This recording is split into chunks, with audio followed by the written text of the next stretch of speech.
محمد صلی اللہ علیہ وآلہ وسلم بن عبداللہ بن عبد المطلب بن ہاشم بن عبد مناف بن قصی بن قیلاب بن مرہ بن قاب بن لعی بن غالب بن فخر بن مالک بن نظر بن قینانہ بن خزیمہ بن مدرکہ بن الیاس بن مزر بن نزار بن معاد بن عدنان. کچھ جنریشنز کے بعد اسماعیل علیہ السلام و بن ابراہیم علیہ السلام بن آزر یا تارخ بن نحور بن سروغ بن رعو بن فالغ بن ہود علیہ السلام بن شالخ بن ارفخشد بن سام بن نوح علیہ السلام بن لامک بن متوشالح بن ادریس علیہ السلام بن یارد بن محللئیل بن کنان بن انوش بن شیس و بن آدم علیہ السلام. دوستو یاد رہے کہ یہ صرف نبی صلی اللہ علیہ وآلہ وسلم کا شجرہ نسب نہیں بلکہ یہ نبی علیہ السلام کے علاوہ قرآن پاک میں موجود تمام 25 انبیاء کرام کا بھی شجرہ نسب ہے. اس چارٹ میں ہم نے یہاں پر سب سے پہلے حضرت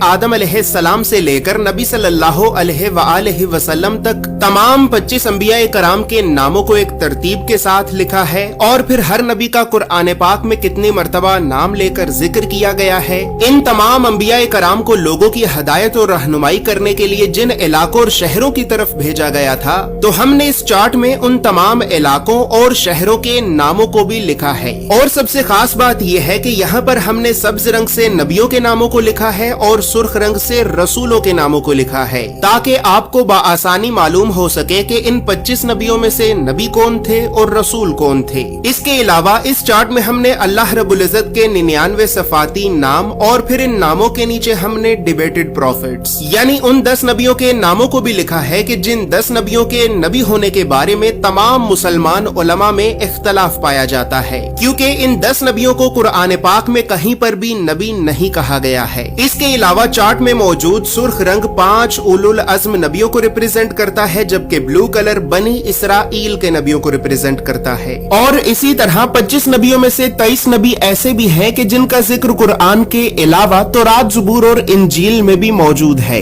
لہٰذا اسی وجہ سے ہم نے انبیاء کرام کے عبرانی اور یونانی یعنی ببلکل ناموں کو بھی اس چارٹ میں لکھا ہے. ان تمام معلومات کے علاوہ نبی صلی اللہ علیہ وآلہ وسلم کے ساتھ خلفائے راشدین، بنو عباس، بنو امیہ اور اہل بیت اطہار کا کیا رشتہ تھا تو ان تمام خاندانی رشتوں کو بھی ہم نے اس چارٹ میں ایکسپلین کیا ہے. اس چارٹ میں موجود تمام معلومات اردو اور انگریزی دونوں زبانوں میں ہی موجود ہیں. دوستو یاد رہے کہ فریم شامل نہیں ہے. فریم چونکہ شیشے کا بنا ہوتا ہے بہت نازک ہوتا ہے اور ڈیلیوری کے دوران رستے میں ہی ٹوٹ جاتا ہے، لہٰذا فریم آپ کو آپ کے شہر میں موجود کسی فریم والی دکان